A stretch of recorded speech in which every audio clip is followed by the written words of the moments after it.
All right, welcome back to another episode of Phoenix Edge. This is an RPG and gaming news podcast. My name is Hat, And I'm Eric.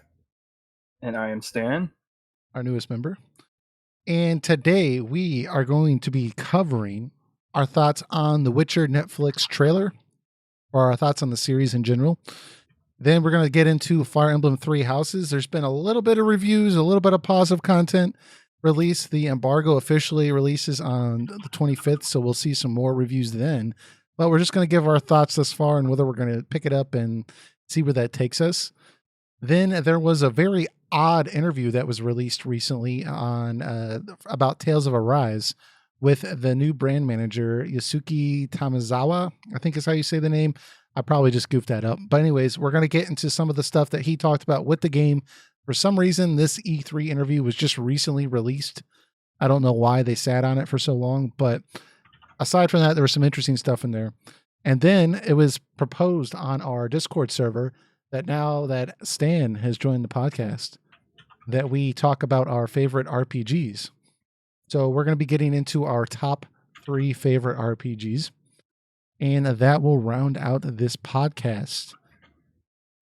First off, Eric, is your computer okay? Last week, you had said that your computer caught on fire and you were streaming from your iPad, and it looks like you're back to your normal spot. So, yeah, it was a $400 ordeal, but hey, it's back up and working. I didn't get something necessarily higher spec. I have a much better motherboard in there, but in terms of like processor and amount of RAM I have, I'm using DDR4 RAM, so that's a nice upgrade there. But I think that's pretty standard now. Yeah. Nowadays. I had some like 10-year-old stuff in there, so I obviously have better specs than I did before. But it was so in the way I got an upgrade. Yeah, well, tiny bit of upgrade. Things are going to be a little snappier. It won't catch on fire, so that's definitely a positive. I hope not. Very cool. All right, so let's go ahead and get into today's first topic. We're going to skip what we've been playing this week because we've all been playing the same thing we're playing last week, and you can get our thoughts on Final Fantasy XIV then. I'm sure as I continue further along, I'll have some additional thoughts, but still doing some side quests and stuff like that, so I just kind of want to hold my thoughts for now. But this Witcher trailer that's been released, we talked about it briefly on here. It kind of came up in passing. And Eric, I don't know what your initial thoughts were, or Stan, what, for that matter, what you thought on this concept for the show. But initially, when the first images were coming out about this show being based on the Witcher books, it seemed very low. I don't want to say low budget, but it seemed almost like a cash grab, like they were trying to just cash in on the Game of Thrones hype. And, they put Henry Cavill in there because he's a recognizable face. And they just thought, okay, we put a popular actor in there and Game of Thrones is ending and that's going to be the extent of it. And then we're just going to cash in on it. That's what I thought from the images that were being released, because you saw one image with, Henry as the Witcher, and he had like this white wig on that looked like he bought it at like a dollar store. And you could see like the edges of where like the wig ended and his forehead began. And like his armor looked like very new and clean and like very like he was like it was Halloween and he was just playing a character. It just didn't look right. But now that this trailer's come out, my thoughts are I'm actually really excited for the show. This looks to be really, really good. But I have some thoughts on, because I've been reading the books, I have some thoughts on the trailer. But I just kind of want to see what you all thought first. Well, that particular comment you made, I always wait till they show like the actual trailers, because, they do a lot of editing to these scenes and these characters. So something that might look weird offset, may look completely fine and natural in the context of the show and stuff. So I usually just like to wait until they show a trailer. And when I saw this trailer, I'm pretty impressed. He looks like a great Geralt. Yeah, that was the thing that at first rubbed me the wrong way. I was talking in Discord because my view of Geralt has always been from the video games. But if you go back and read the books, he didn't always look as, with that beard and everything like that. Initially, he had a much cleaner, and even in the games too, but he had a much cleaner look to him, and he was a little bit, I don't want to say younger, but that's basically, he was a little more less experienced in some of the prequel books and stuff like that, where it's kind of setting up his origins and his character. And so I was willing to accept this version of Geralt more so because now that I've been reading the books, I'm noticing in this trailer a lot of scenes that appear to be almost lifted from the very first prequel or collection of stories called The Last Wish, which basically sets up a lot of the events that happen later in the main books. And so, for example, there's one story that starts off where he has to meet this king, and he's basically hired to kill this monster, but this monster happens to be the king's daughter, she's turned into this monster, and he has to hunt the monster down and either cure the monster or he has to kill the monster. Well, there's scenes in here that appear to have that story in there. I saw another phrase that was quoted, whatever you choose, the answer will be bloody or something like that. And that's additionally from The Last Wish that I remember, where he has to choose between the lesser of two evils, and he decides not to choose at all because he says, whatever I choose, I'll be bloodied, or something along those lines. So it looks like they're really focusing on some of the early stuff that really establishes him as a character. But what's confusing is, and I've seen this written elsewhere too, that some of the stuff they have with like Yennefer and Ciri in this trailer appear to be from like later in the books themselves, after those short stories. And so there's a significant time differential between those two events. So it looks like what they're doing is they're trying to kind of change the sequence of events so that way they can actually have, some of these characters like Ciri and Yennefer in here and get them to the point where we recognize them, but not spending, 2 seasons on just like the prequel stuff, but just giving us the most important parts that are essential to understanding Geralt. So obviously, we haven't seen the show, but it looks to be really, really good. Well, I'm sorry. The one thing people do need to realize, especially people who are mostly just fans of the game and not necessarily the books, is that this show is based off the books. It is not based off the video game. And because of that, there are going to be a lot of differences in terms of looks, personality. Trissa, from what I hear, Trissa's personality in the books and her looks and everything is just like very different from how she's portrayed in the video game. Yeah. And when people see that, the first thing you're gonna hear is, "That's not how she is in the game. Why is she like that?" And I think if you all read the books, you're probably gonna see more familiarity come from that. And what I do see though is Geralt does look a little inspired by Witcher 3, a little bit. And I'm sure that's probably intentional to draw it in. But I think this is actually a good opportunity to expand upon the books type universe and see the Witcher at its core. So I'm excited for that aspect of it. Will it be good? I don't know, but it is Netflix's potential to have a next Game of Thrones because people already like the series through the video games. So there's already that entryway point right there, and it's a fairly will spread from there. A fairly successful book series too, so they'll have that fan base there. Yeah, I know where you're coming from though, that people need to keep in mind that the books are going to be different to a degree. because I've already seen some people saying, well, this trailer is not authentic, or they're not staying authentic to the Witcher series because the medallion he wears around his neck doesn't look like the medallion that Geralt wears.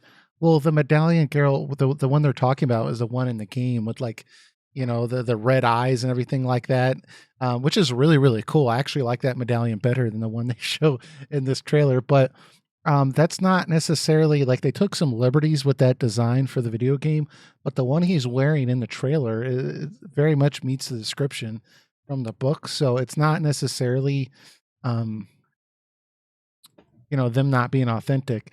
One thing I have noticed, though, from just me going through the books is that, like, they did a really good job in the video game, like keeping the spirit and the like the way the world works and everything like that, and there's so much of the lore and like the various like sayings they have about the law of surprise and everything like that. Like, all that stuff is like very well incorporated into the game, and there's a lot of things where they take almost direct inspiration from the books for a lot of the stories. So like it's not like, I think if people are fans of the game, they're absolutely going to like the show because they're so very similar. And again, look, I haven't played Witcher 1 or Witcher 2, so I'm only talking about Witcher 3 here, from what I've played on the video game side. So just keep that in mind too. But anyways, Stan, did you get a chance to watch the trailer at all? I did, yes. It's a very well made trailer, that's for sure. I am a little worried though, because I kind of feel in the modern, I don't know, maybe past 4 or 5 years or so, the people who make these trailers are way too good at their job. Yeah. Like, I feel like they can get me excited for anything, like just kind of like the way they cut the trailer, and like, they give you just like very brief scenes of action and like some compelling Dialogue. 1 or 2 sentence dialogues from characters that it's like, it sounds cool, but it's just vague enough so that you're still not exactly sure the context, so you like really want to watch and find out what happens. Yeah, especially with video games, and obviously this is based on the books, but with video games, a lot of times you see these trailers and then you go play the game and it's nothing remotely like the trailer. They made it seem dramatically different. So that's a really good point. Yeah, I mean, but like, there's I don't even know how many Marvel superheroes movies we're at right now, like 20 something, right? But every time they drop a trailer, like, everybody freaks out. And it's not just because people are obsessed, it's because the people who make these trailers are like really, really good, at like evoking that reaction from people from just watching like a couple minute trailer, you know? So I'm like, it looks good, but at the same time, I know the quality of this trailer doesn't necessarily reflect the quality of the show. So, because I think it's like a lot of times I know they like outsource these trailers to another company or something to make it, and it's like, that's all they're doing. They're just working on, like, with the footage they were given and the sound, like making a really awesome trailer, whereas the show itself has obviously so many other factors, Yeah. Like, you need like writing and directing and cinematography and music. Like, you need everything to come together to produce like a really great show.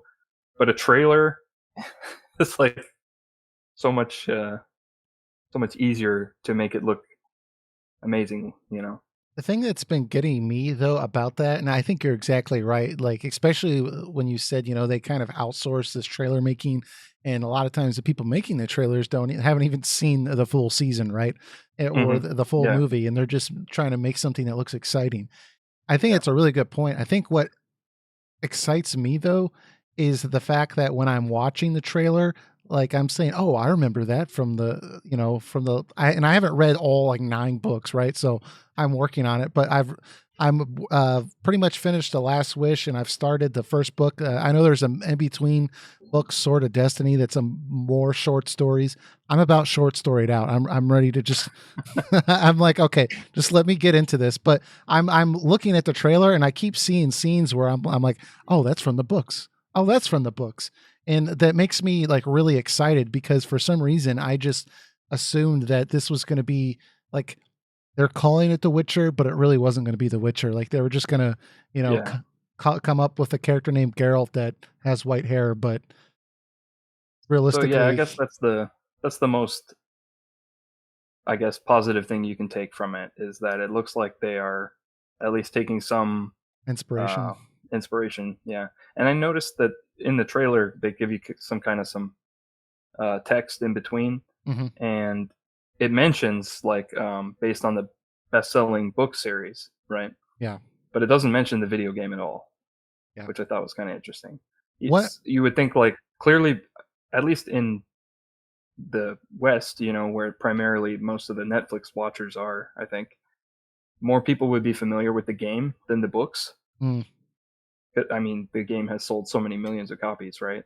Well, I think So I wonder if that's like a marketing thing. Like they're worried if they say like, "Oh, this is based on a video game." There's a lot of people who would just tune out and be like, "Oh, what? Some like World of Warcraft stuff or something?" No, I'm not about that.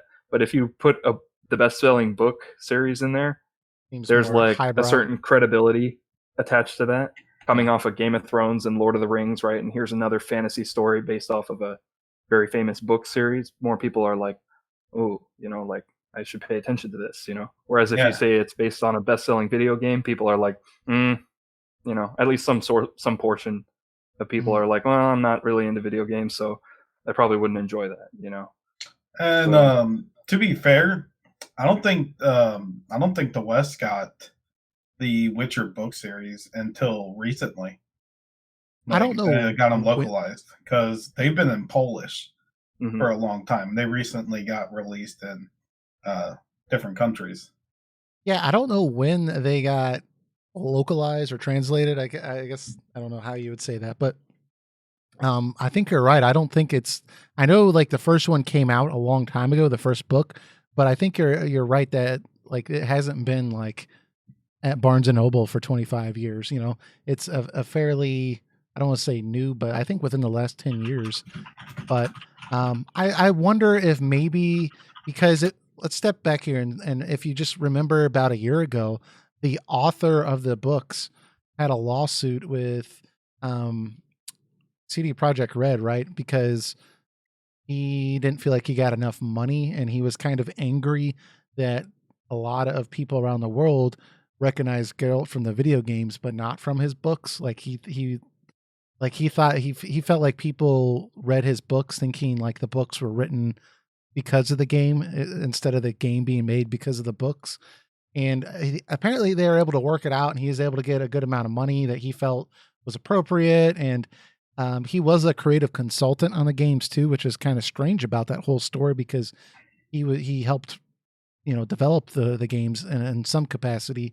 But I wonder if getting him to license this off for Netflix, if he was just like, no, like this is going to be based on my books. This is not going to be based on, the video game. Like I've already gone down this route. I like this has to be a retelling of my story, my girl. I don't know. Cause I did see that, and this might just be another marketing thing, but he is filling a similar capacity that George R. R. Martin had on Game of Thrones, where he's supposed to be a creative consultant. That might just be title alone, but he's supposed to be involved in the process at some way. But so I don't know, but I think you're right. I guess maybe why wouldn't they just put also from the best-selling game series? But you're probably right. A lot of people that might turn them off. One thing I Yeah. did think was interesting that I read was the showrunner or whatever of the show. I'm trying to remember their title. I'll have to look it up and get a little more informed on their title. But they're talking about this show. It's going to be 8 episodes, and they're actually bringing the person that designed or directed the FMVs or story sequences in the games.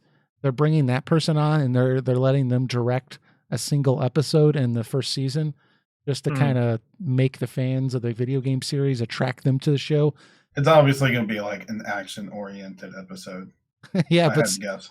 but that's still that makes me wonder, because at the end of the trailer you see the scene where Geralt's eyes are all black, and like you have similar stuff like that in the books where he can take like potions and stuff, but that seemed very like video game inspired, which I wonder if maybe that's the episode that person's directing.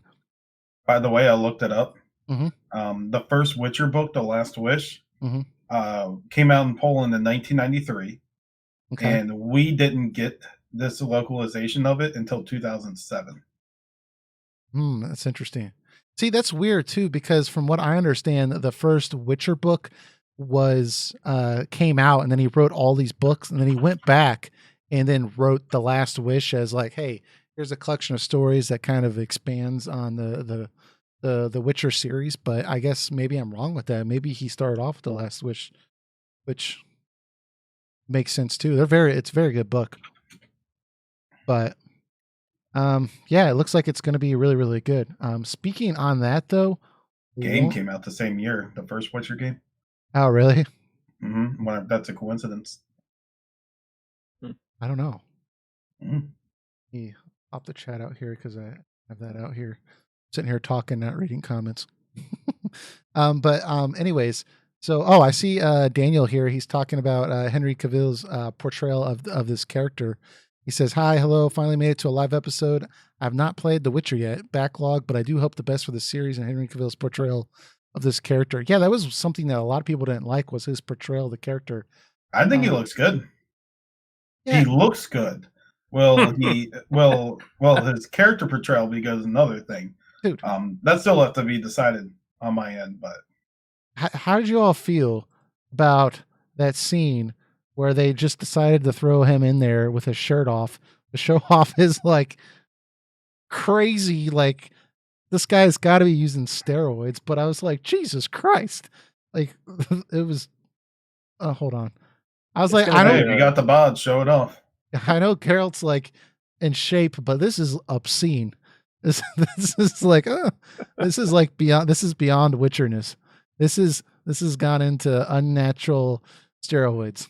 Henry Cavill is a very well built guy, but I think editing had a little to do with it to make certain features stand out more. Yeah, it's actually pretty common in TV shows. Yeah, there's probably some of that going on there too, because I know with movies like, for example, the 300, which is kind of old now, but that's one of the things they went back and like digitally added, like everyone to have like rippling abs, and like everyone was like super cut, but in like real life, a lot of them weren't that well built. So yeah, they do that type of stuff a lot. But I know he's really into bodybuilding and stuff, so I suspect that a lot of it's the real deal. One thing that this is a very good shot though, because you can see on his hair, this does not look like his real hair. And I'm baffled that he doesn't just grow his hair out, because this very clearly is a wig. I don't know what the shooting schedule was like to shoot the show. A lot of times these shows are like, they get filmed and like really quickly. Who knows if he has like other roles going on at the same time? Yeah, that was something that can't have to grow out the hair, because it's a lot easier to put on a wig with long hair than it is to actually grow out the long hair and then have to put on a short wig, like with short hair, for another role, right? Right. Look, this is the same guy that had his mustache digitally altered out for Superman. Yeah. I was thinking back to that, like, what an odd thing to do. How much low confidence can you have in the Justice League movie that you rather have your mustache digitally altered out instead of just putting a fake mustache on? What was the story of that? Was he in a different role where it was kind of like, okay, so it wasn't he was filming the Mission Impossible movie at the same time. Where he had a contractual obligation to keep the mustache on. Oh, okay, because so it's not like he was just like, no, I'm not cutting my mustache. Like there was an actual reason for it. That makes sense. Yeah, but we like to joke about it, but that is the legit reason.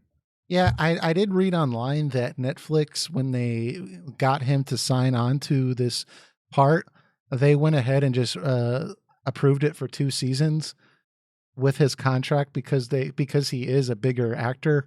They were Mhm. worried that this, after season 1, it would take a while to get him and his schedule on for season 2 because he might be in a movie or some other part, and they didn't want to have to wait 2 or 3 years for him to be open again. But so that's probably a really good point, Stan. That he kind of had to keep the wig there to play some other parts. Yeah.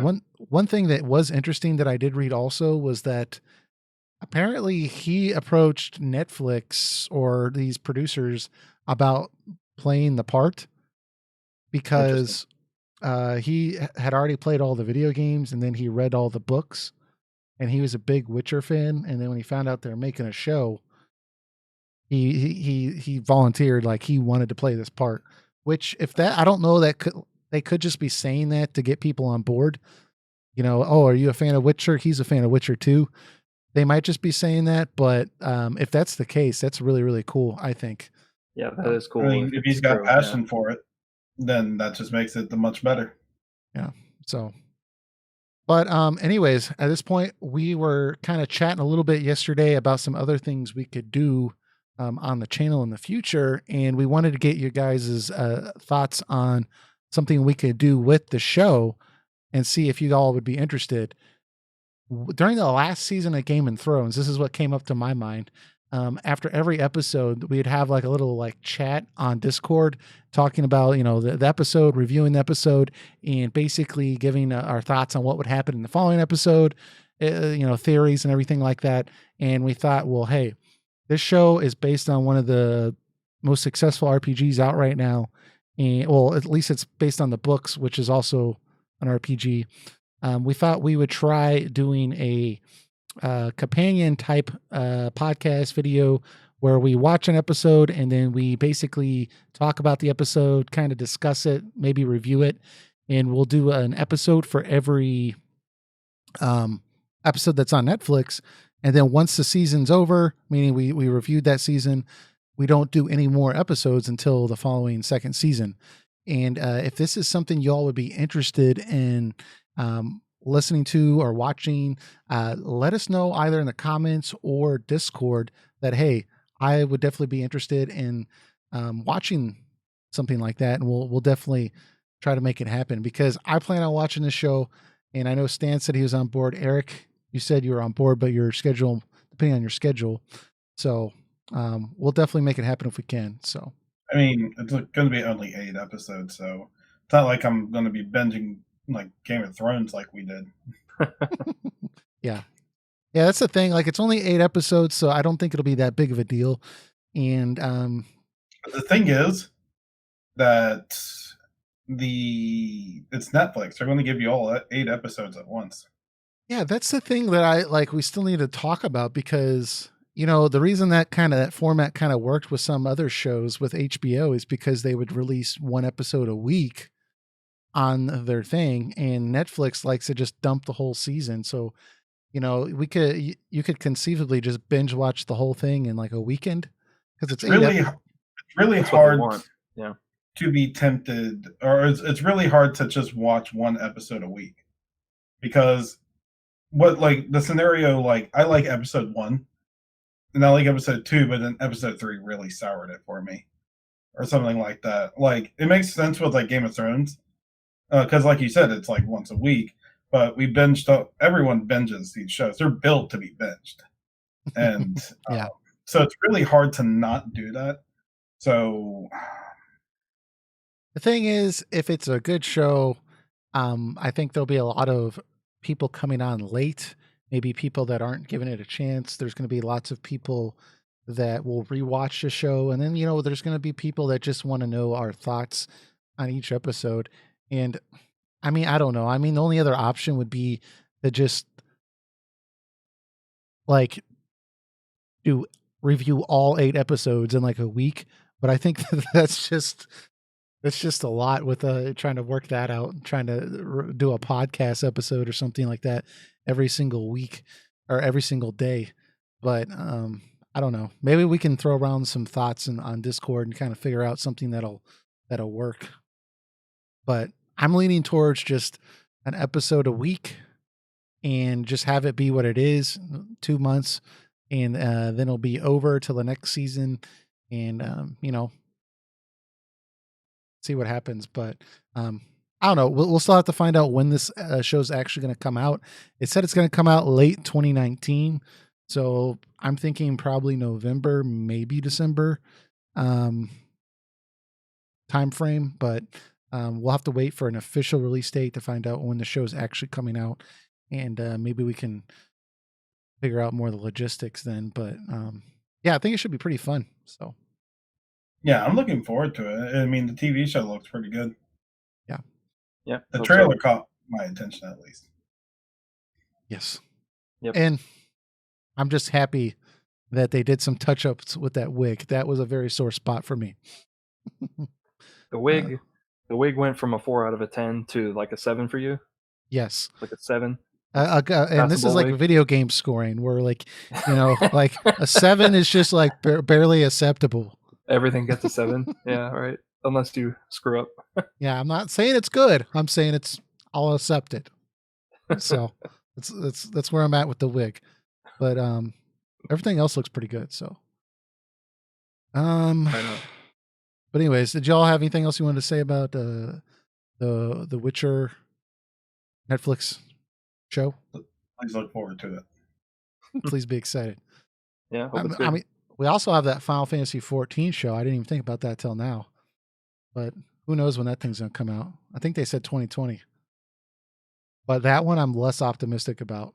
That one actually looks like it's going to be horrible. We haven't gotten the trailer for that one yet, have we? I know, but I'm just like reading the comments, and they're saying things like it's going to have one of the most iconic Final Fantasy characters, Sid. And I'm just right. I'm just like, y'all did not play this game at all. So anyways, but we'll see. Moving on though, we have Fire Emblem 3 Houses. It's coming out on Friday, and the review embargo lifts officially for everyone on the 25th. So, man, that's the day prior. That's so weird. I think you'd want reviews out all this week. But anyways, yeah. We did get some reviews. They've allowed Famitsu to obviously have a review. So it got a 37 out of 40. And we had a whole big discussion on that on our Discord server. Basically, hey, is Famitsu really an authoritative source for reviews? I mean, you can crap in a can and send it to Famitsu, and you'll still at least get over a 30. Yeah. Every game. So it's not that, it's not that means it's a good game, but I mean, in the grand scheme of things, like it's not bad. So that's positive. And then, I've been watching some other videos from like Game Explain, IGN, and Game Informer with, they've been able to sit down and play the game, and they're not allowed to review it, like give it a score, but they're allowed to give their thoughts on the game thus far. And it's been fairly positive. Well, the biggest thing I've seen from everything I've read and watched is the beginning of the game, like the first half of the game, is kind of like a Harry Potter meets Persona game, where like basically the Harry Potter part is the castle part, where like the just the layout of the castle just feels very Harry Potterish, and then the Persona like relationships, which I think is what a lot of veteran fans despise, but it seems to be pointing towards the second half of the game has a more traditional Fire Emblem experience. But just seeing a lot of the coverage of this game, it looks to be a lot better than I thought it was going to be. But are y'all planning on picking this up on Friday? Probably, but I did watch previews, and I did watch a few videos of people explaining how it's going to work. So there are a few things. For starters, they did not do the character customization type of deal like they did with Awakening and Fates, where you had your custom character, like you were named a certain something in games, but it was overall your own customized character, and because of that, there were some limitations to the narrative.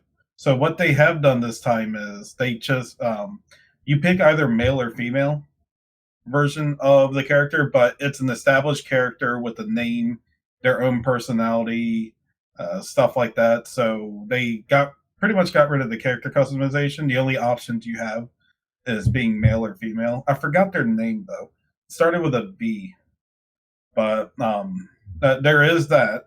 So the game obviously has a stronger focus on the storyline, and of course, you pick which one of the three houses you want to join into, and apparently um, one house focuses on some certain type of aspect over the other, kind of similar to Fates, where conditions were based on which side you chose. Like the darker side had more unique um, challenges to take on, and the light side was more basic stuff to accomplish. Yeah. So I think that's kind of similar here in that sense. What else was there? Yeah, the persona aspect that you brought up is there's actually you only do one major battle every month, and during the month, your character is building up relationships with other characters, beefing them up, increasing social links and stuff like that. And that's where the persona part comes in. But then at the end of the month, you take everything you had done, and then you go into that major once a month battle with the other, or to progress the main story. Mm. So that's kind of how it works. But one feature that they did put in for people who are not interested in those social aspects, you can actually do an Automation. Yeah. teach thing, and it will increase stats where it needs to be without you doing the social aspect. But they claim that kills a lot of the narrative for the game, getting to know the characters. So unless you don't really care about that stuff, which I'm very sure there's going to be a lot of people who don't care about that stuff, that is an option. So you can just pretty much jump the month and go straight to the next battle if you want to. At least Right. it's there for those who want it. It's there. Yeah. And speaking of which, classic and casual mode are back.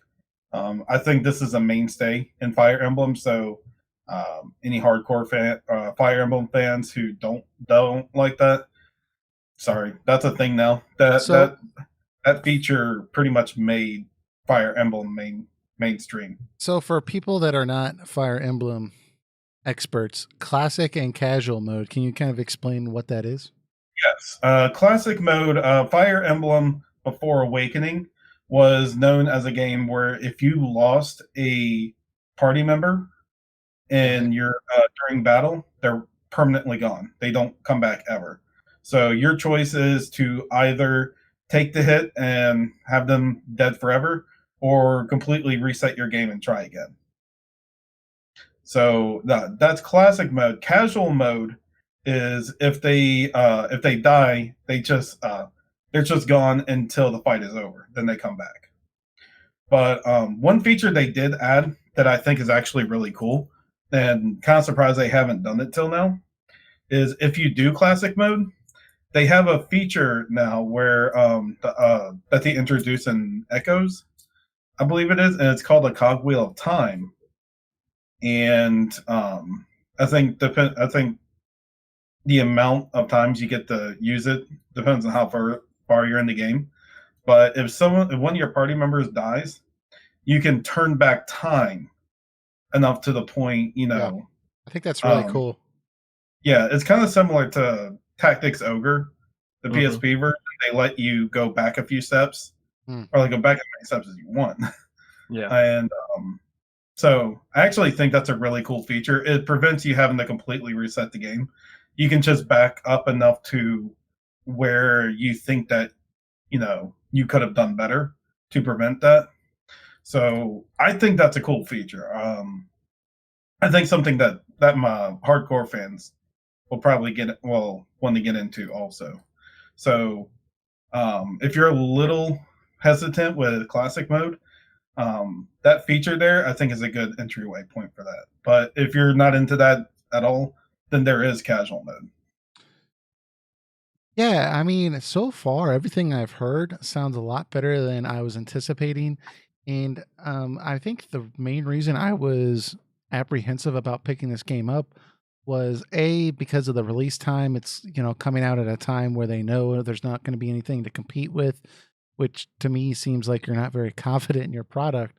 But also the marketing for it hasn't been very good. They haven't really pushed it as much as I would have liked or told us as much as I wanted to know until this moment where it's about to come out. The review embargo doesn't lift until the day prior to the game coming out. These are all things I was looking at like, well, if they know it's going to not do well, these are things that you would do. But all the stuff that you just brought up and all the other things I've seen surrounding this game, everyone's saying that like it's not the best Fire Emblem game, but it's still really, really good and really fun to play. So I've I'm heard from more than one but critic that mhm. it's a good entry point Fire Emblem. Yes, I've heard that too. So Mm-hmm. there's going to be split fan base on this whole persona like element and building relationships, but from what I've heard, that's they've tried to create this game in a way where you have that element there because a lot of people really do like that type of stuff. But then you have more of a traditional Fire Emblem like type experience in the second half of the game with a more linear story, and it's going to be kind of trying to meet everyone down the middle with the types of stuff everyone likes. So just like you said, you can automate through the persona stuff if you want. Although, if it's there, you might as well give it a shot, I think, and see if you like it, and just automate after that if you don't. But it looks like they've really, really tied these types of relationships into the gameplay of the game, much like Persona, where the characters you interact with, the characters you spend time with, those characters are going to be enhanced in some way that's going to make your next battle or your next sequence of events play a little bit easier. And I think that's a really cool way to uh, let your party kind of get closer and really feel like you know these characters. So that way, if they do die, you do have that permadeath. It's more impactful and makes you really want to go back and try to do something different rather than having throwaway characters that don't really matter. So Mm-hmm.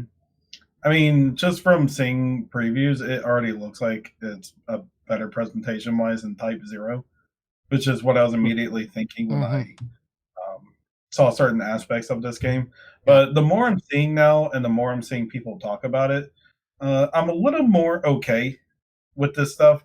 Like I've been very, very split about it because I'm always been afraid that like Fire Emblem is going to go too far in the like otaku pandering. But and to a certain extent, it's true, and they've done that to make their franchise more appealing to in the mainstream area. Because that's the number one way to do it is to pander to the otakus. But but if the story is still good and the characters are still fun to interact with, then that aspect of it doesn't bother me. yeah. So I still do have a slight concern with some of that dialogue in the story. For example, one of the trailers has I don't know her name, but the blonde haired woman, and she says, "We must eliminate all those with unreasonable ideas of justice." Well, that sounds very well put together. When you actually think about what that says, that doesn't make any sense. I mean, I don't think anybody that's ever been punished by death has ever thought like, "Oh, well, this seems reasonable." Like so the fact that like your response to that would be, well, we're just going to kill everyone who's unreasonable. Well, that's very unreasonable in of itself. So I heard that and I was like, oh God, this might have some moments. Who gets to define unreasonable in that case? Yeah. I mean, I don't know. Yeah. Pretty extreme stance, I'd say. Yeah. What could possibly be more unreasonable than killing someone? So, but with that said, I shouldn't judge an entire game off that line of dialogue.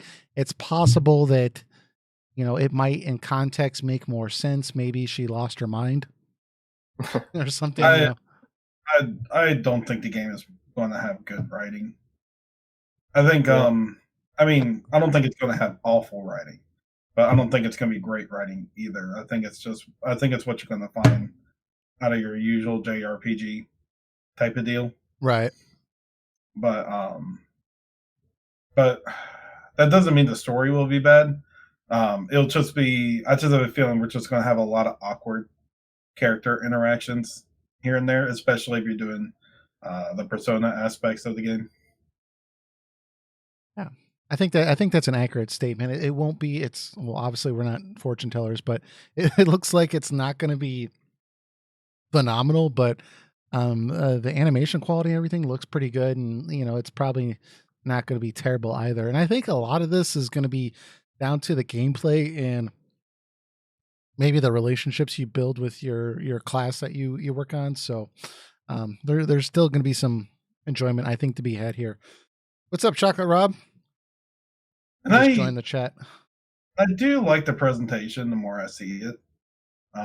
It's not like the most graphically beautiful looking game, but like I do like the cell shading esque type look to it. Mm-hmm. Like it looks more like like the artwork and it's not like missing feet like the character models and Awakening. They'll look like they have hoops. Well, you got to cut costs somewhere. And it had to be the feet. We got a full character model here, but can't afford the feet. Yeah. We just ran out of money once we got down to the bottom portion. We just said, all right, that's it. We lost our Nike sponsorship, and now we have to go redo all the feet. We're just not going to do it. Anyways, so that's coming out on Friday. I'm leaning towards picking it up unless on Thursday when reviews can come out. If I start seeing just absolutely terrible reviews, I'm probably not going to pick it up. So I'll probably have good. I think the biggest question is if it, in terms of like the fan base, will it be a good Fire Emblem or not? And I have a feeling it's not going to please the hardcore fans. And you're going to hear complaints left and right from them. Like, this isn't my Fire Emblem. Oh, brother. Well, yeah.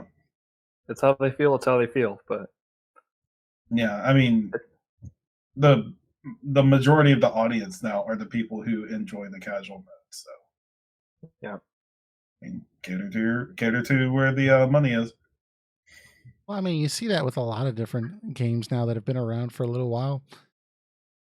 There's a lot of people in Final Fantasy that were very upset about leaving turn-based battles. And, it's pretty clear, I think, that they're probably not going to return to that with any modern release. So, you're always going to have change, and sometimes it's not what you want. So you just got to decide, am I still on board with this? Am I going to give it a chance, or am I jumping off ship here? And, I think it's context for me, because the direction Fire Emblem is going is one that legitimately gets more people into the series, because there are a lot of intimidating factors with classic Fire Emblem games, especially the permadeath and the heavier strategic complex stuff. But they mainstreamed a lot of that, and that brought a lot of people in.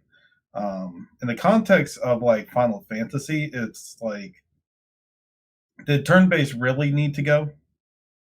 And that's kind of like a question to ask. Like, does the mainstream audience truly not like turn-based?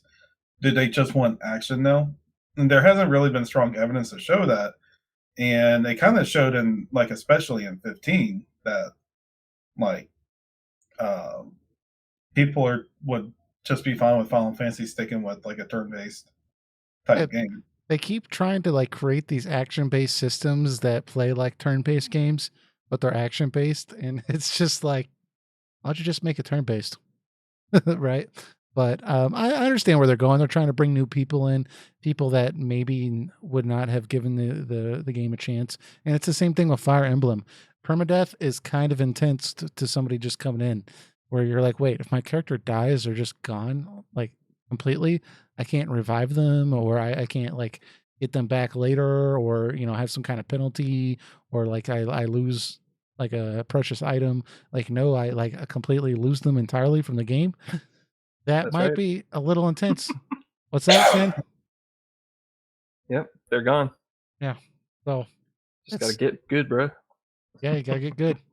I've never played a Fire Emblem game where I've not immediately shut the device off. Like after I lost a party member, I cannot proceed. Oh, really? Without. Yeah, I've never taken a hit. I'm the exact opposite.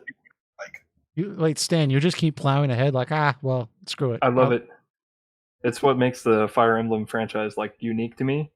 And I haven't played that many. I've only played the GameCube one and the Wii one. Yeah. So I played GameCube. What was that? What was that one called? Path of Radiance. Path of Radiance. Yeah, Ike is the main character. Yeah, I just play through it. Somebody dies, they die. That's it. They keep going. Oh man, that's intense. And it makes the battles very intense. Yeah, because you're also not just kind of planning like what's on the map and the enemies in front of you, but you also have to plan like, well, I know on the previous mission like the enemies got like reinforcements randomly on like turn 3, Mm-hmm. So it's like I'm not just going to make sure that my knight is ahead of my healer unit, who's like a safe distance away from their archers, but I'm also going to plan in case like this empty side of the map like soldiers come in, I need to have somebody over there just in case. And if you play it that way, it usually takes you a little longer to beat the missions because you kind of like more like very steady, slow and steady approach to like make your way through the map. But you're planning as if these characters die, they die and they're gone, Yeah. So that's a interesting way, because me personally just turn it off, restart and like, well, let me go at this again. But I'm curious, if you end up picking this game up, it seems like they're really, really stressing even more so these relationships. So I think you're going to be particularly attached to some of these characters if they die. So I might come on here crying, Hat. I might be like, no, I lost them. I'd be like, Stan, there's a rewind feature. Just rewind. It's okay. Yeah. Yeah. Take advantage of that rewind feature now. Yeah, maybe.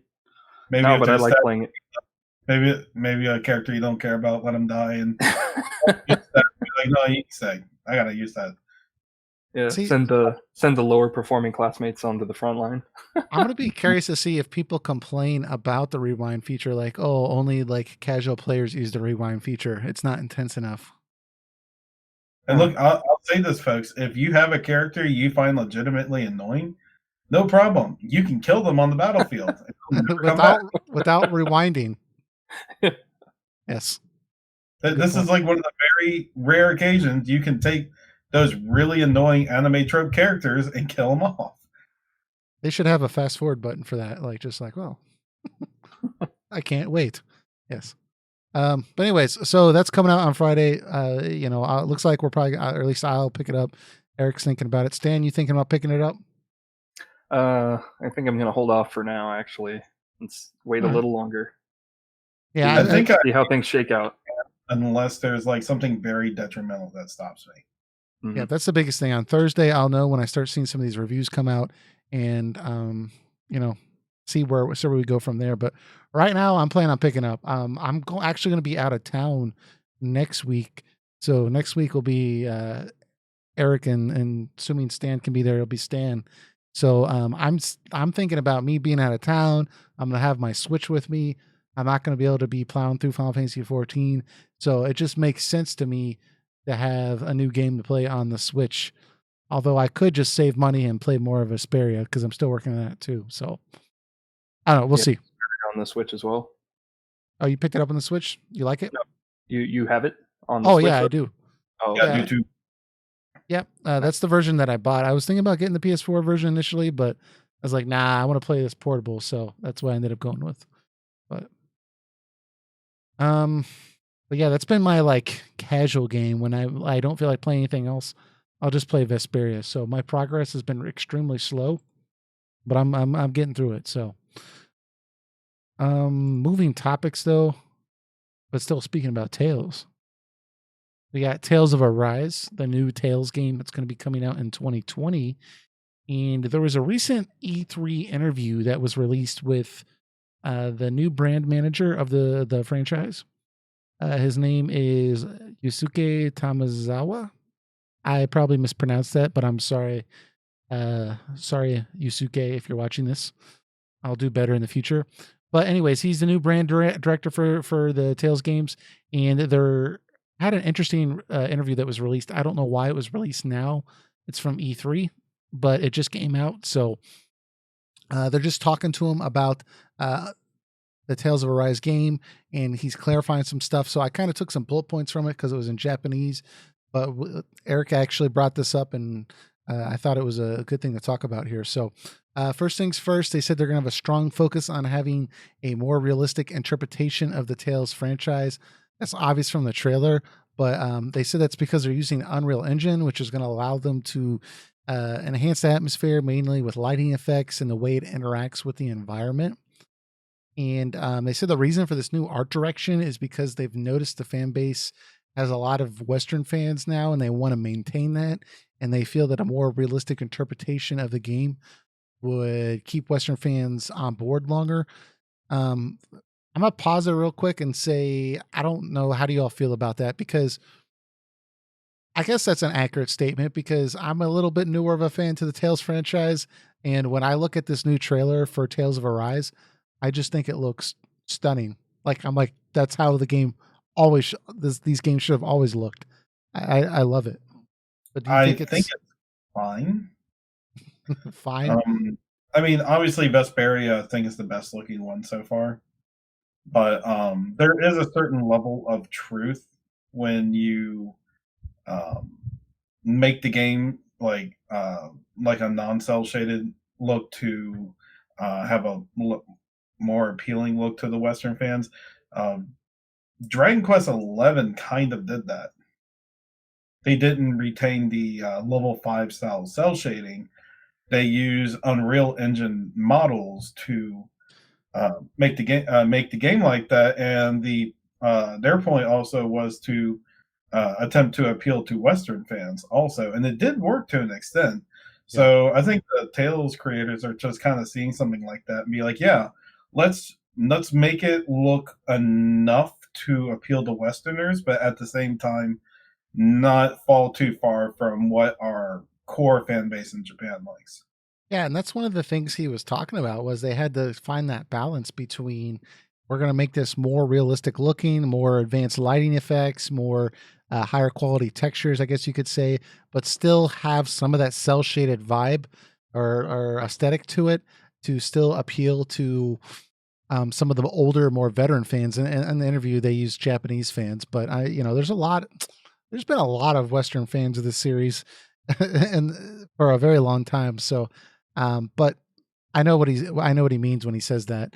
But yeah, I mean, I think that obviously there's some very realistic looking textures in here, but I love how it's just mixed in with the cell shaded look, kind of like you said, Dragon Quest XI, where you would have like a very realistic looking texture, like a leather on their armor or something like that. But then you get to their eyes, and it's very cell shaded, and the fact that it just like blends together so well. I think it looks really, really good. I think this is a really good new direction. However, I do see where people say they prefer the Tales of Vesperia look to it. I don't think this is necessarily a bad route. Like I don't look at this and think this looks terrible. I think it looks awesome. But And another thing also is that the animation is a lot better and bigger scope than Vesperia. Vesperia, when you look at it, is still a very still game. Maybe that is that the right word? yeah, Like a lot of cutscenes and everything. if you look in the cutscenes for Arise, everything's a lot more dynamic looking. So an engine like this might be a lot more appropriate than what a Vesperia style can offer, aesthetically. But I think even aesthetic wise, I think this is a nice meet in the middle. Like the character models still look really good. Yeah. That's what I mean. Like their faces and such is still they still look very cell shaded, but then you'll see like the water texture is very realistic with a lot of reflections and light bouncing off of it, and it it looks really polished. And the problem I've had with Tales games after Vesperia is they still retain that stagnant animation, except for like battle scenes Right. and from Vesperia. And because of that, and because of the way the models look and everything, you'd think they'd be a little better animated. But like those good animation scenes are still pretty far in between. So, and you look at Arise, and you can just see from the get go that they're putting a lot more effort into the animation side of things, like even outside of battle. So, Yeah, I um, think this was a good move. I think this is going to be a net positive. I understand if some people are a little upset with the new direction. You're always going to have someone that's not happy when they change things, but I think that people have been generally wanting a new coat of paint on this series for a long time now, and I think this is a long time coming. And I personally am really excited to see what this game plays like once it comes out. I mean, even at the beginning of the initial trailer announcement trailer, you see like this scene where it's in this city, and yeah, you have the sun kind of coming up and everything like that, and this might just be an opening sequence, but there's so much detail with these plants, and like the buildings look very cell shaded and still, and I just think that everything just blends together so well. It looks great. So I'm excited. Stan, Mm, how you feeling about this? I'm interested. Um, I don't know if Western fans so much demand it look more realistic as just different, like change it up.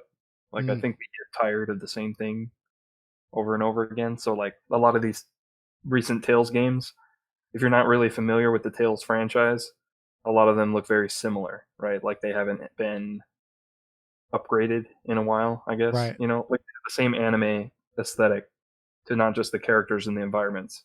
It's almost So like you could remove one character from one game and stick them in another game, and it wouldn't. out of place at all. Yeah.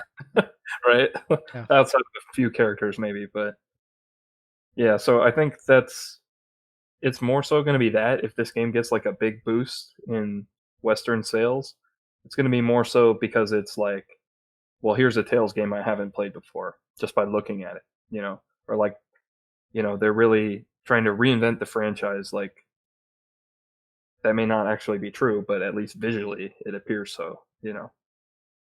Uh, Another thing is, he in the interview he spilled the beans about the story a little bit because they asked him about the name Tales of Arise, right? And he wait, said that these names have a meaning. yeah, they do. And this one, yeah, at least. He said that it's because the main characters are like slaves or something, or imprisoned, Hmm. or they all have something to do with they're locked up or something. I And think I think if I remember correctly, there's like two different types of societies. One who lives like under and enslaved, and like another one is like high society. And I yeah, think that girl that he meets up with in that trailer is part of that higher up group, and he's part of that lower end group. maybe, yeah, Is when I read the description on a couple episodes ago. That's yeah. kind of And what it was. Yeah. in the trailer, you get flashes of text that says like rise up and break free. So we're gonna have some kind of like rebellion type of story, is my guess. Gotta Right. So that's rise kind of where they're getting the word arise from, that they have to rise up and kind of fight for their freedom. I over. think. I'm just ecstatic. This is a title I can pronounce. Like ever since like Hideo Baba came in, it's like all these like different words: Zesteria, Berseria, And Yeah. I'm like, what? Like now Yeah. you're just making up words. Yeah. Well, at least, yeah, that's true. At least arise is an actual word, and it doesn't really make sense. Tales of arise, but at least it's an actual word. That's a good point. It's kind of a new direction. It seems like the story is really taking a forefront here. Like they're really trying to tell a good story here. Not that the other games didn't have good stories, but it seems like they're really, really focusing a lot on the narrative here, which is something that I'm a sucker for. So This I think, is the first true current gen Tales game. The last game, Berseria, was on the PS3 in Japan, and we got the PS4 version yeah, here in America. So this is like technically the first current gen PS4 Xbox only like Tales game. yeah. So I So mean, that's going to be exciting too. So my only thing is if they're going to be going this route with these games, I know that one of the I guess some of the detractors of the series will say, they pump these games out like every 2 years, like it's nothing, and then other people are like, yeah, it's great. They pump them out like every 2 years. You know, so the thing is, if they're going this more realistic route with future games and this much animation, and it's gonna, I think, make for a better game. But it's possible, it's conceivable, you could get to that point where you're not seeing a new Tales game every 2 years. You're having to wait 4 years, or longer. Which as being a Final Fantasy fan, that would still be phenomenal if we only had to wait 4 years for every Final Fantasy game. So that doesn't sound bad to me. But if Mm-hmm. you're used to one coming out every 2 years, 4 or 5 years might be a little rough to swallow. But I think it looks great. So Yeah. yeah, and I'm really going to look forward to some combat trailers. They show a little bit of combat in the announcement trailer. I don't know if it's. I mean, there's It's nothing. There's no UI on the screen or anything, so it's yeah. kind of hard to see. But you can see him like dodging attacks and everything like that, and it looks like it's very much just two people fighting together. So I think that they're really going to be making some changes to the combat system, which I love. Vesperia's combat. It's very, very tactical, and you have to be really good with the systems and know it inside and out. But Berseria, I just press buttons the entire game. they I did mention they're going back to the basics in terms of combat. really, And they did mention Vesperia as a starting point. So I think their aim is to be like a little bit more of an evolved form okay, of Vesperia. And what he probably means by that, if I had to guess, is that like it's like individual character oriented instead of like the newer games where you had like pair ups with people and stuff like that. yeah. So that'll be good too, because, like I said, if Vesperia is a starting point, you know, y'all can go watch the stream. I streamed Vesperia for the very first time. The first boss fight, I'm trying to remember the name, Zagi, I think it was. Jesus Christ. I had to battle him like 10 times. And it was because like I just like didn't really pay attention to the tutorials. I was like, whatever. I've played Tales games before. I'm just gonna like kind of like mash buttons a bunch of times. And this is the first boss. That did not work. I had to go back. I had to like, okay, let me learn these arcs. Like, okay, let me like follow his character and see like what he does in combat, and okay, he's doing this one thing, I need to run away. Like I actually had to know how the system operated, and that's not so much the case with some of the other games that I've played. So yeah, that's really exciting too. So That's good. yep, I'm excited. Yeah. In terms of gameplay, I'm looking forward. Well, based on what we've seen, I'm glad that we have this female character with like a rifle. It looks like Hmm. all the Tales characters that have like a gun, I think are very, very fun to play. At least for me personally, I I enjoy like all my the gun gun characters. wielding characters. Yeah. Yeah, so it So should be pretty cool. They're gonna have to if it is just 2 people the entire game, they're really going to have to tweak things quite a bit, I think. So I think there's gonna be a full party. Like you saw in the trailer, there are other characters that were with them, like jumping away from that like exploding train or something like that. I must have missed it. Okay. So, all right. Well, maybe That we'll learn more about them in other trailers then. that doesn't mean anything. It's just what I observed. Could just be a sequence of them jumping from a train. Yeah. Mm-hmm. All right. So, anyways, that's basically the gist of it. With the interview, he just talked about why they went to that new direction, and then also, why the name of the game is Arise and what that means for the game. So, it's coming out in 2020. So already we're looking at least for me, I got Cyberpunk, Final Fantasy VII Remake, Tales of Arise. Like, thus far, 2020 looks like it's going to be shaping up pretty well for me, assuming all those games are good. It might be one long year of disappointment. I don't know. Well. Anyways, moving on to our final topic. In Discord, it was suggested now that Stan is here on the podcast that we do our top 3 favorite RPGs. Or I think initially it was set up that we do our top 10. We're going to do top 3 because top 10 is a little intense. But we're going to talk about our 3 favorite RPGs. And these are going to be, at least for me, I don't know how you all set it up, but for me, it's going to be my favorite. So maybe not the most technically, like, from a technical level, this is a top tier game. It stands above all the others. This is going to be my personal favorite. So there may be one on this list where y'all are like, is that really the top 3? But this is a favorite for me. But Stan, did you want to start us off, since it was kind of suggested that Okay. because you're on the podcast, so just give us. You want me to go from all 3 of mine, or 3-1? from 3 to 1? All right. Well, mine are all pretty standard. They're all Final Fantasy games. So Hey, no worries. We don't have any rules. Whatever your top 3 is, your top 3. yeah, if we did like top 10, there'd be a little more variety. But yeah, top 3. Coming in at number 3, I have Final Fantasy VI.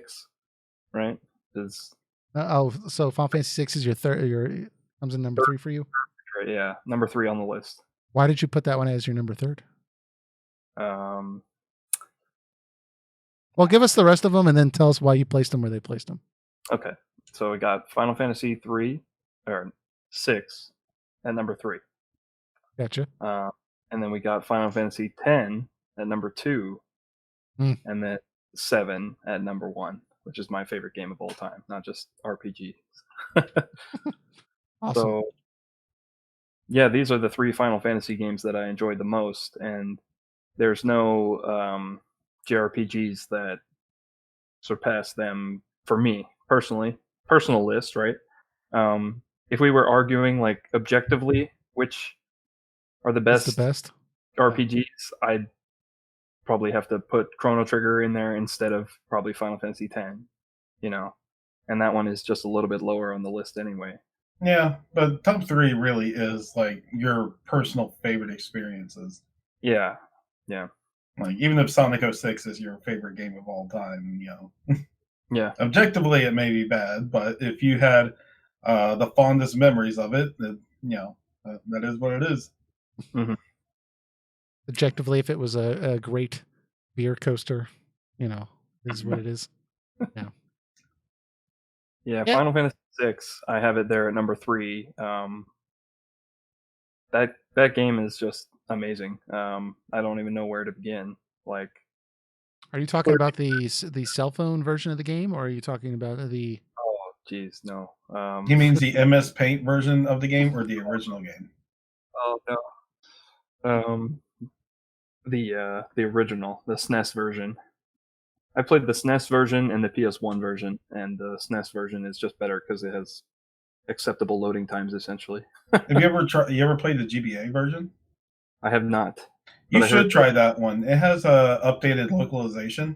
Yeah, really good to it. If you get like a emulator, and download the game, and then put a patch in to put the original soundtrack in instead of the It's like you know right? compressed version that they have on there, then I think that's like the ideal way to play the game. Because then you can get the best of both versions, right?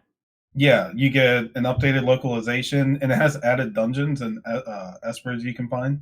Mm. So it's just more to the game without hurting what was good about it. That's what I was going to say, because the Game Boy Advance localization is really, really good. But man, that Game Boy Advance audio is just not as good as the Super Nintendo audio. So yeah, getting those patches in there is definitely the way to go, I think. But I have been playing, or I played occasionally, a re-localized version of Final Fantasy VI. It's like a fan localization, so you don't know how official it is. They could just be taking liberties left and right.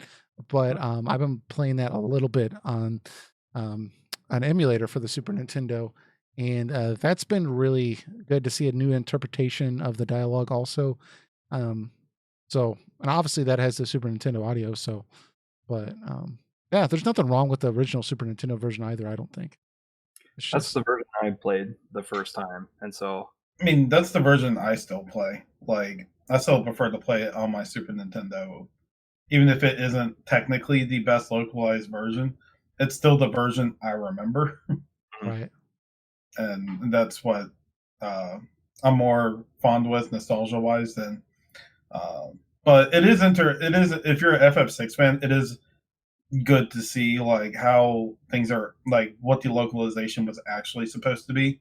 So if this is like your fifth or sixth run into the game, like I would definitely try that version and just compare how it is to the original you played. Yeah, I'll have to play that version. Mm-hmm. I really wish they would make a kind of remastered version like they did for Final Fantasy IV on the PSP.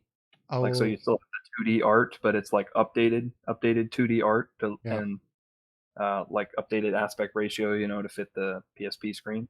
I really like cool.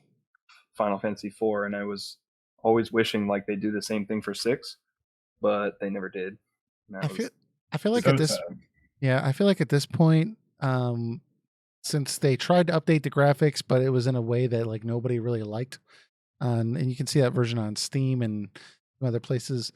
I feel like at this point, if they are going to re-release a new version of the game with a new art style, there's so much pressure on them to do some kind of remake of the game that it would probably be something along that route. Which, if it was Octopath Traveler styled, I would be interested. So that'd be interesting, yeah.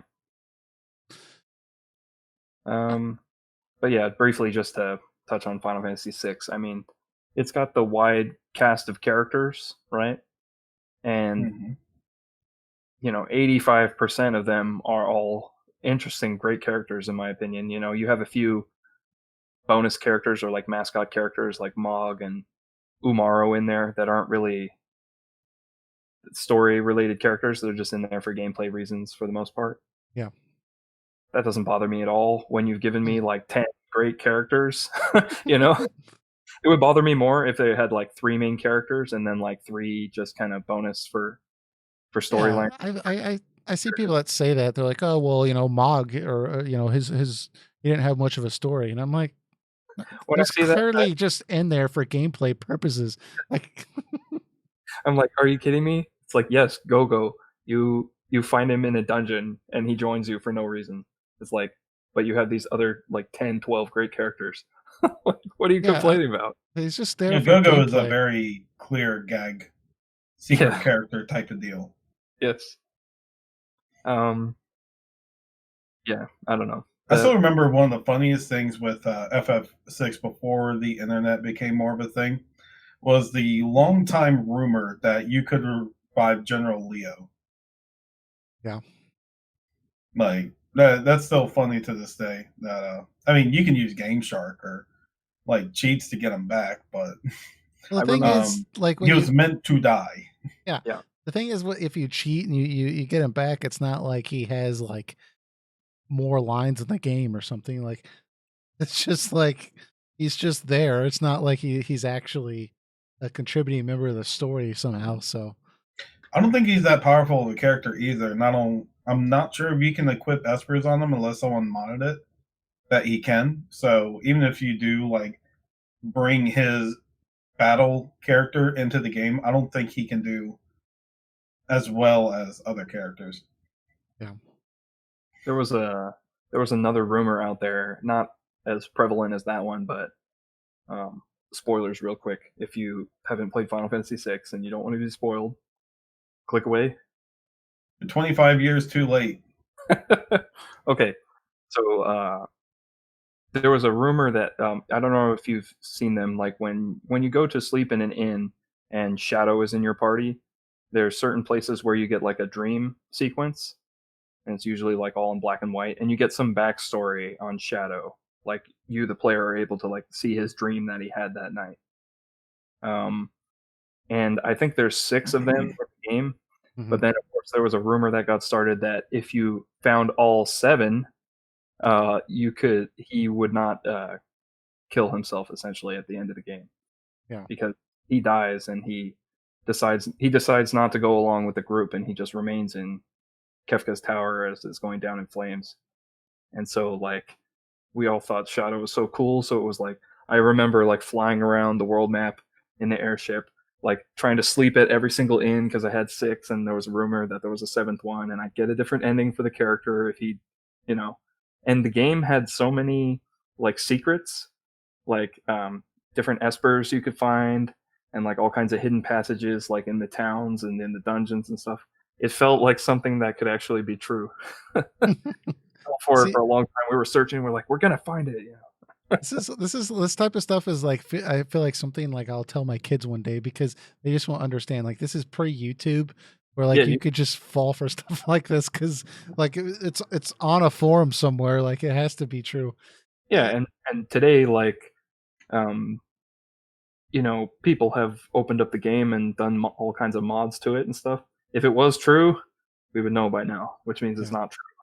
And you just don't get that with games today. Like, so much of the game is known pre-release and then at release, and then like a year after release. If it's a game with modest interest in it, there's like no rumors left. Like they've all been squashed. Yeah. Everything that's you can know about the game is known, like from that point.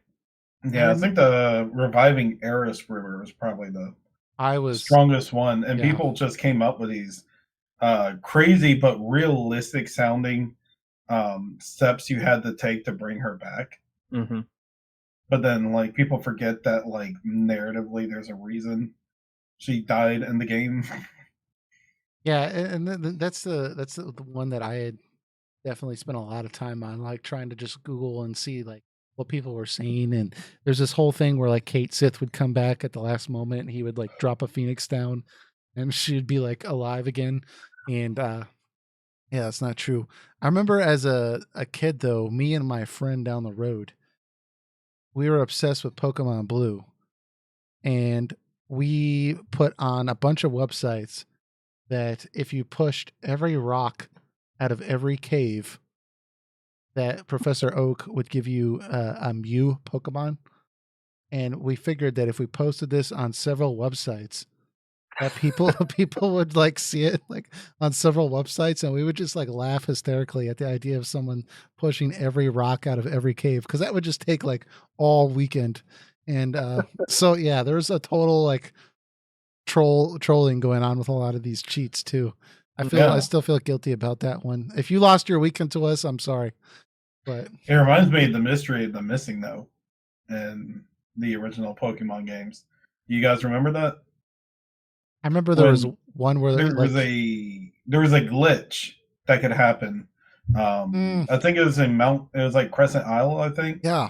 That if you like go in the water, there's a glitch that happens like when you go into a random battle. It'll be like a glitched sprite. Mm-hmm. And it was called Missing No.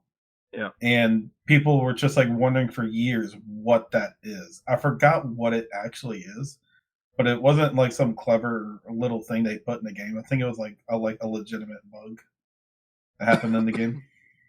Yeah, if I remember correctly, like if you caught it or whatever, like it could actually jack up your save file or something like that. Like it was not, but something you wanted to mess with. But I didn't remember what you were talking about. There was some Mhm. glitch involved with that. That if you went up and down the shore and you fought the missing number, you could get like a bunch of items. Like there was like an item duplication glitch involved with that. If I I remember that remember, because I got like 99 Master Balls or something like that. yeah, just go around and catch whatever. You just Yeah. break the game. But so why'd you pick the other games that were on your list? All right, so number 2, I had Final Fantasy X, which I recognize has flaws. Right, it's not a perfect game. That's However, none of the my number 3, flaws, by the way. But go ahead. Yeah. none of the flaws bother me at all. Like I know it has really terrible mini games, right? Hmm. Um, I just don't and play I them.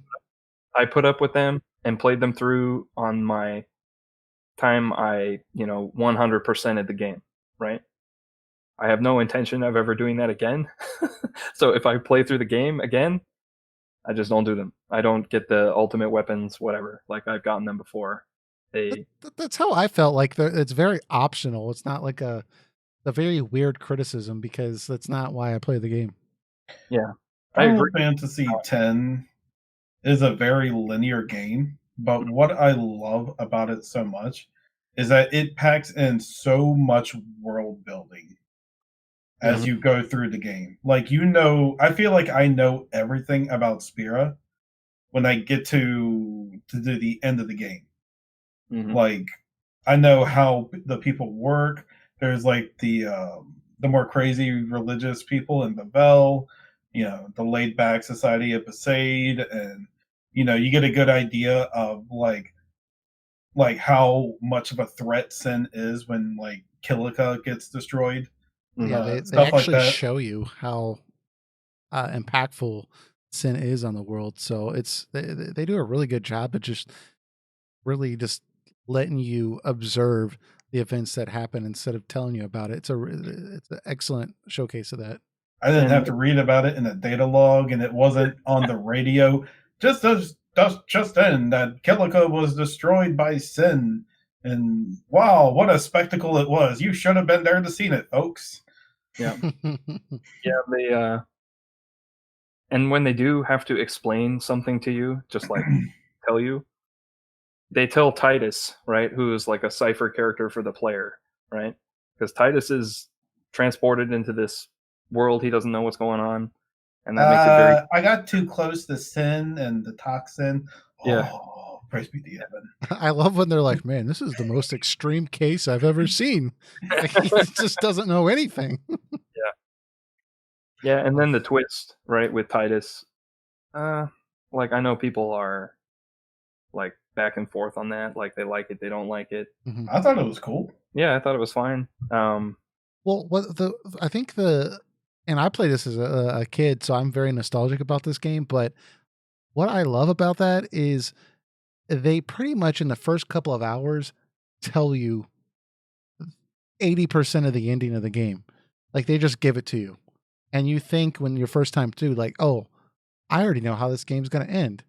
That's mm, and like they kind of give it to you, but then like there's just a slow drip of information the rest of the game, and like the whole world, like Eric was saying, you learn more about the world, and it gets more and more complicated. And like, yeah, basically what you thought was going to happen is going to happen, but there's all this like inner politics going on, and you find out what Yuna has to do, and mm. like it's just the way they just reveal all this information is just it's just really well done.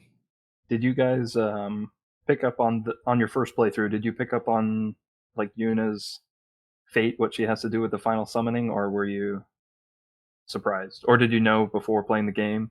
Like that was I picked up. Um, Go ahead, Eric. I didn't know just because I didn't think it'd be something I'd be looking for.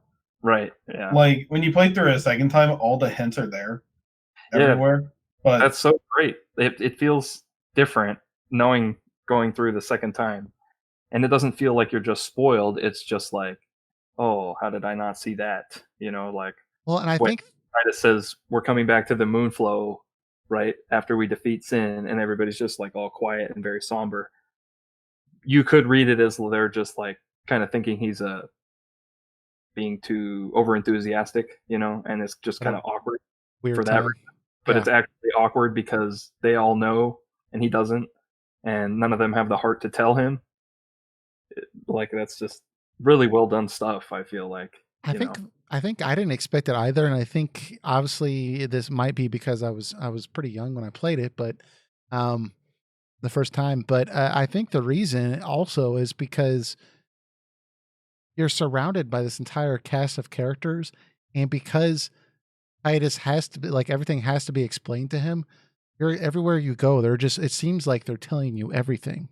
Like there's everyone's just constantly explaining stuff to you because you don't know anything. So you Yeah. feel like you know what's going on. And in many ways you know more of what's going on because you find Orin and Orin knows that there's this other place out there that like everyone thought you were crazy. In many ways you as the player know more about what's going on than everyone else. And so you just feel like you're from this authoritative source of information because you're just being given all the details, and then once it's thrown onto you that like well actually you don't know everything, when you go back and replay the game again, it just so many scenes are that much more impactful because you see how much of an idiot Titus is being. But on that point I also really liked, for the replay value, a lot of Orin scenes are really really cool to watch when you play it through a second time because um a lot of his lines of dialogue you can just see how he's like no, like I know exactly how the government of this world works. I know how Yeah. corrupt it is. Like this religion's BS. Like this whole thing is just a house of cards. Like Yeah, and then you get the contrast of looking at the spheres, like the scenes in the spheres when he's traveling with Braska and Jecht, and he's all very devout, I guess you could say, loyal, yeah, it's right? so like So, yeah, opposite. such a big contrast, and so you're like wondering, well, what happened, right? And then you get to the scene with Unaleska, you know, and learn that he um, is unsent and he went to Kamari to go take Yuna, and it just kind of all comes together like very nicely. It's like a very solid story. All the characters feel necessary. I know like some people knock Kimari as like he didn't need to be there, but Yeah, it's value, I think. yeah, like I like him as a character. One of my He's a favorite more parts, simple character, but he has serves a and purpose. Yeah. yeah, one of my favorite parts in 10, and a lot of people don't bring it up, but I still find it a fascinating build-up between Titus and Jecht. Like at the beginning of the game, you just see like Jecht like such an asshole to Titus and everything, especially like when he's a kid, and like all that stuff is built up and established at the beginning. And then while you're going through the journey, you're hearing more stuff about Jecht, like even beyond the fact that he's sin. That like Orin tells you things about him, or like how he quit drinking after he killed a shoe pup thinking he was a monster. And like Jecht was becoming a better person throughout, and then you find out that like he actually, he loved Titus, but he has a tough guy exterior, and he just has like he just has his way of showing it. Now when you get to like to the very end of the game, you're just wondering at this point what Titus is going to say to him. And like with all the knowledge Titus has now, he's been ready for like so long to tell him off and tell him, "Hey, I'm big now. I can take you on." And then like at the end, he's right there, and Titus just like breaks down like he's a child again. And Yeah, it was very touching. yeah, it's very emotional when you get to the end, and he gives himself up to be the final Aeon for them to kill. I mean, I thought it was very emotional, and like the payoff was real grand from it. That relationship was also just very interesting the way they did it because like they like it showed how you yourself can just filter out memories of somebody else, right? Because it just showed like only scenes to the player where like Jecht was being basically a dick. But as the game progressed, you start to see more and more scenes where he starts to remember like times where Jack was telling his mom like, "Oh, go see him. Like he misses you." Like, and all these things, and you realize that like Titus was just very upset because when his mom died, he basically blamed Jack leaving, like, and Yep. like he conjured up like all these bad memories of him, but he wasn't actually that bad. He just only remembers bad things. But towards the end of the game, he starts to have some of these other memories of Jack being a little kinder, and I don't know. It's just really well told. Yeah, there's so much. There's so much to the game and the characters, and also I feel like there's no filler in the story, at least. Like, so there's obviously ridiculous grinding filler at the end of the game for the end game content, Yeah. and having to play whatever it is, like 50 blitzball games just to get uh, Waka's ultimate weapon and things like that, right? I don't mean that kind of filler. I mean every location you go to, there's like something of significance or importance happening, right, in the story. So like, you start in Besaid, and that's where you meet everyone for the most part, and you go through the Cloister of Trials to get the first summon, right? And you move to Kilika, and like Sin attacks, like reminding you of the threat of this world, and just on and on and on. It builds. There's like very few locations in the game that are not also having like important story content in there. And that's one thing that like Final Fantasy 12 really struggles with, Yeah. especially in the second half of the game. There's just so many environments that are great environments and like fun to explore and get through and fight your battles in there, but so many of them are just like, the next significant story event is 3 of these zones away. Like we've got like a jungle and a mountain and and a cave to get through, and then when we Yeah. get there, that's like the carrot at the end of the stick, and like uh, Final Fantasy X has just so many more carrots, I guess, if you will. Like not just at the end of every zone, but even like in between. Like you'll encounter some characters that you met prior, So that's something it does very well, I think, and it Yeah. makes the game feel like the story has a very quick pace. You can beat it in like 20 hours, I think, right? Maybe less. If you know what you're doing and you're experienced and you know how to solve all the puzzles, and yeah. Mm-hmm. It gets points for that in my book because, like, yes, it's very linear and short, but then that means I get to see like the story all play out like very quickly. Versus if I play a game like Final Fantasy VI, which is just below, I'm gonna spend a lot of time like in a guide, like trying to Looking stuff remember up, like yeah. where I get like this cool Esper, and then like going to get it, or like revisiting a town like that is unnecessary, but there's like some more dialogue or a quest there that I can do, which is good and adds like value to the game.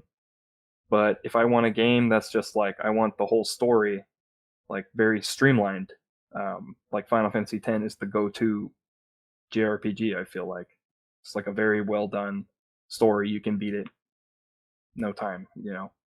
I think that's really like the last Final Fantasy that unanimously like pretty much the entire fan base was behind. I know the Final Fantasy 14 Eric would say is another new one, but I'm talking about single player games. Yeah, Well, that's there's a lot of people who really dislike the voice acting in but it Final was Fantasy. the first Final Fantasy with voice acting. I mean, just let Yeah, it go. There's some awkward voice direction for sure, but I don't think any particular voice actor is that bad. Maybe like some like off NPCs that are not part of the main crew, hmm but I don't. There's no character I have a real problem with. When the Like game even Yuna, I think Yuna probably has that one of the worst with her awkward pauses. Yeah. But even then, like it doesn't bother me at all. Well, the way they recorded it was they did the Japanese voice work and they lip synced it apparently to our 2001 lip sync, They lip Mhm. synced it to the Japanese voices, and then they told the voice actors, English voice actors, like, okay, in Japanese, this line of dialogue was over in 6 seconds. So you have to cram the English version in 6 seconds. And sometimes, the English version, to get the same point across, it would be something like 2 or 3 sentences or something, maybe not that extreme, but to get 2 sentences into 6 seconds, you would have moments where like Yuna would just be like, yes, he went down the bed or something like that, right? And you're like, wait, why did you say it so fast? But from reading kind of developer notes on like, well, that's why you have some of those moments. But this was like the first Final Fantasy where they had voice acting. And I do think that if you go back to 2001, I think if you look at the games that had voice acting, there were some good examples. There was some great voice acting, but a lot of them were pretty bad. So like, I Yeah. remember thinking when I picked the game out, like I got it when it was brand new.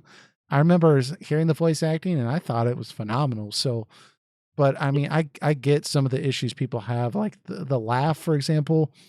That never bothered me because that was supposed to be awkward, but it is kind of cheesy. I mean, and then there's The other Japanese moments. version is just as awkward. Yeah. Well, But the thing is, it was supposed to be awkward. It was supposed Yeah, to, yeah. yeah. So exactly.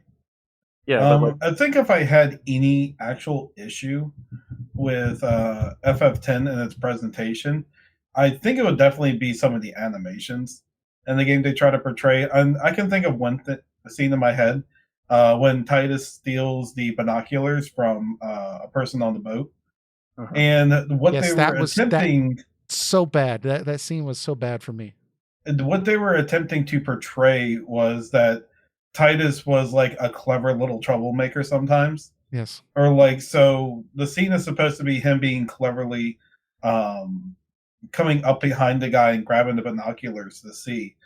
But like the way they portrayed it and the type of grunts that Titus was using, like if someone just came up to me and took my binoculars like that, like it would be so ridiculously weird. They should have just had it where like Titus was walking by and he just kind of yoinks it out of the guy's hands and decides to look. And like the guy behind him like just looks disgruntled, but he's doing it. It's still kind of creepy that he's like looking at Yuna too through it, and she's like on the same boat that he's on. like, But instead, they have him like crouched on the edge or like on the side of the ship, like struggling with the guy trying to get the binoculars. Like, "Ugh, ugh," and he finally gets it and he starts staring at Una from right there. I'm like, Mhm. oh, there's a scene kind of after that, maybe like an hour after that too, where he's yelling at the other blitzball players, and he grabs like a megaphone from some random place, and he like gets Oh, up on a box, and he's yeah, oh, like, goers. yeah, or yeah. something like that. And I was like, this is terrible. They should just cut this from the game. Like, you truly should just cut this scene out, and I would be okay. But like, people point these scenes out and they act like this is like every 2 seconds, and you can go like 8 hours without seeing something like that. So I Yeah. don't think that's fair. I think if you already dislike the character, like those things will bother you a lot more, right? Or maybe those are the things that led you to dislike the character and then you just end up disliking the character altogether, but I don't know. I can think of a bunch of games where I don't really like the protagonist that much, but then they grow on you, right? And then I tend to look back and remember like the good moments rather than the like I didn't even remember the binocular scene until you pointed it out right now. But now I'm thinking back and it's like, yeah, what a douche, like And being like, hey, can I borrow that? Like, yeah. yeah, Oh, I don't mind that he just swaps binoculars out of the guy's hands. It's just how they did it. Like I yeah. said, he should have just been like walking by and just swiped it out of the guy's hands and started Mm, looking. Like that would have been a lot less awkward. I mean, he would still have that was kind of a jerk thing to do. But like then like after he's done looking, he just like the guy just like maybe like just like pokes him in the back. He's like, "Hey, give dog back," and then he's like, "Oh yeah, here," and mhm. then just walks on his merry way. That would have been so much less awkward. Yeah. Well, I mean, the game has some awkward scenes, and but like we were talking about, it's not over the entire game. It's just an occasional like, well, that was kind of awkward. And I think a lot of that had to do with them just, going to the PlayStation 2, trying to work that hardware out. They were still trying to make games like they used to, but with voice acting. And, one of the challenges I saw that they didn't anticipate was, at what point do you have people record the dialogue or record the scenes? Because, you bring the voice actor in, they record the scene, and, then after somebody comes in and records their dialogue, the story's pretty much that's how the scene's going to play unless you want to call the voice actor back. Whereas if you look at the development of Final Fantasy VII, for example, they said they were changing that plot line till the very end of the game, to like a month before it came out. They were still tweaking story things because all I had to do was go in there and kind of change some of the text and stuff like that. So it's there's a lot of challenges that they had to overcome with that game, and I think that it turned out really, really well. So,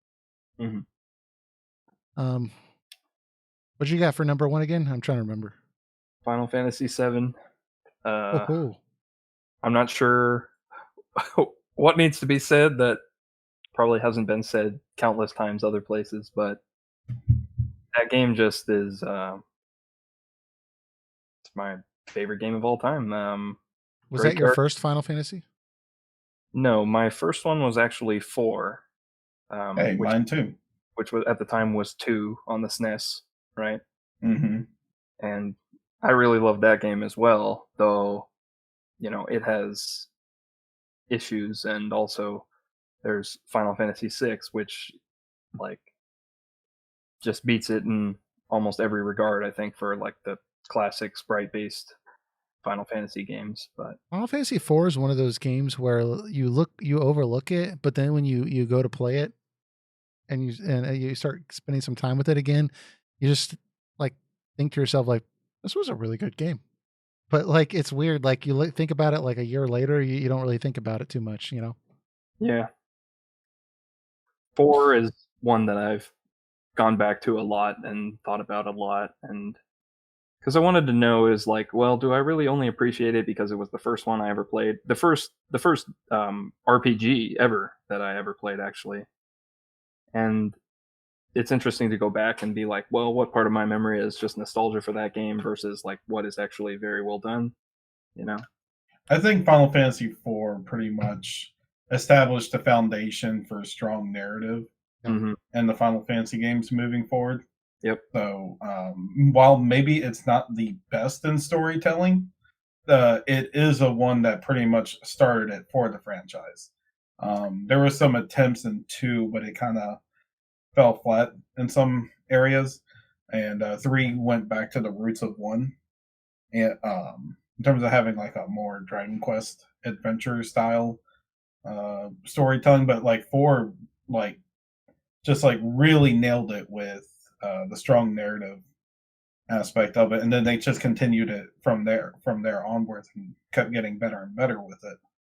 Yeah, something I really appreciate about Final Fantasy IV is that it takes moments to reinforce what's happening in the story through the gameplay, and ever since then, that's like been something I really look for in the story-based games. Yeah. And the biggest example I can think of in Final Fantasy IV is when Cecil turns into the Paladin, right? Such a cool moment too.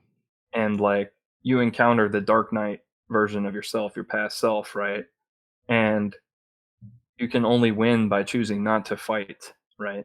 And I remember failing that, and then also like going back to the save point and having to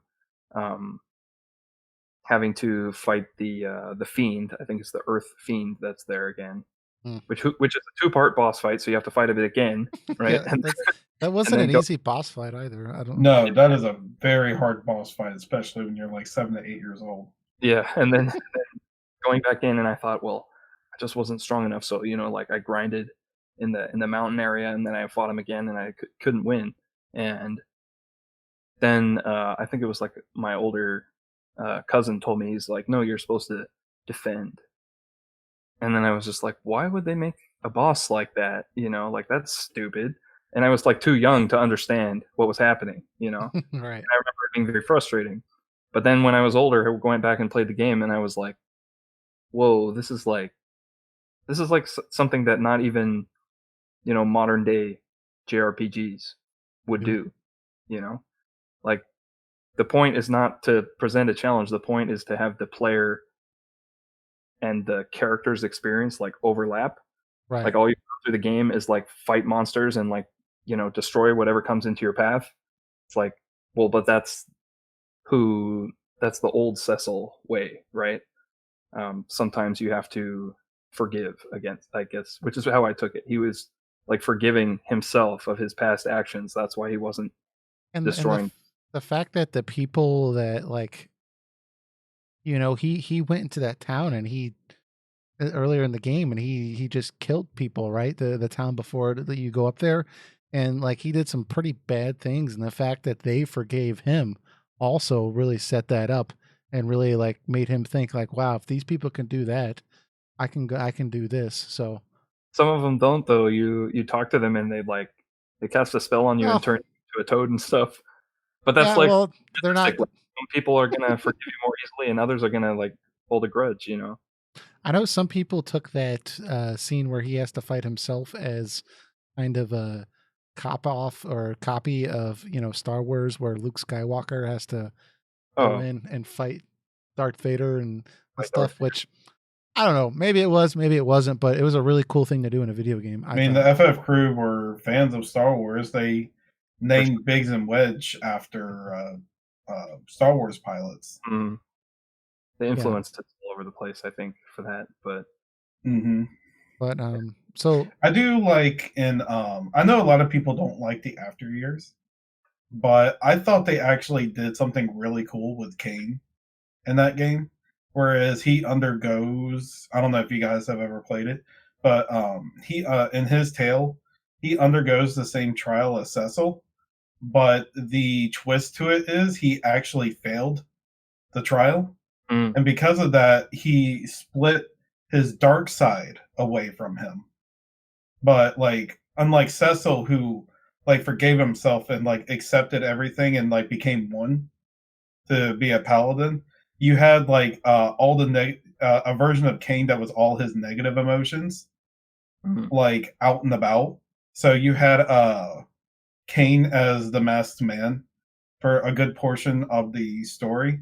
Then you find out later he's like the actual real Kane, and like this one that's been causing trouble to the party members was actually the wrong one. And then Kane finally overcomes his things, like his because he had love for Rosa also, but this is like the game's like 20 years later and they're already married and have kids and stuff like that. But he accepts like himself, similar to Cecil did, and then he fights the Dark Dragon version of himself and beats him, and then he becomes a holy dragon. I haven't beaten that game, but you're making me want to go play it now. Yeah, I've heard bad things about it, so I was too afraid to. I have such good memories of 4. I kind of want to. I will say, if you are a big FF4 fan, it's worth playing, especially if you got the PSP version. If you are not the biggest fan of FF4, definitely don't play it. What it does is it retreads on a lot of elements of the first game, and that's what turns people off a lot. But I still think it's very fascinating to see where these characters are 20 years from now. Like Palom and Porum are like adults, and Palom is trying to be like a great sage like Tella, and Porum is like more of a conservative type character, and she's trying to be like the white mage that protects the Mysidia village. And then you have Yang, who's like king of his castle, and his daughter Ursula has a stronger focus. Stuff like that. I mean, there's cool aspects if you're an FF4 fan, but it's a game made specifically for FF4 fans. Like the game doesn't stand on its own without that. Quick question, and that's interesting. Makes me want to pick that game up. But with the original Final Fantasy IV, when you all first played it, what was your reaction when you realized that Cecil was now level 1 when he became a paladin? Because I remember being very, very irritated until I realized how quickly he leveled up. But I remember Yeah, yeah, I thinking was. like what the hell? This is Yeah. way worse. He was still almost as powerful as the rest of the team, even at level 1. Yeah, but Yeah. like I had to get into a battle and realize that. Yeah. Mm-hmm.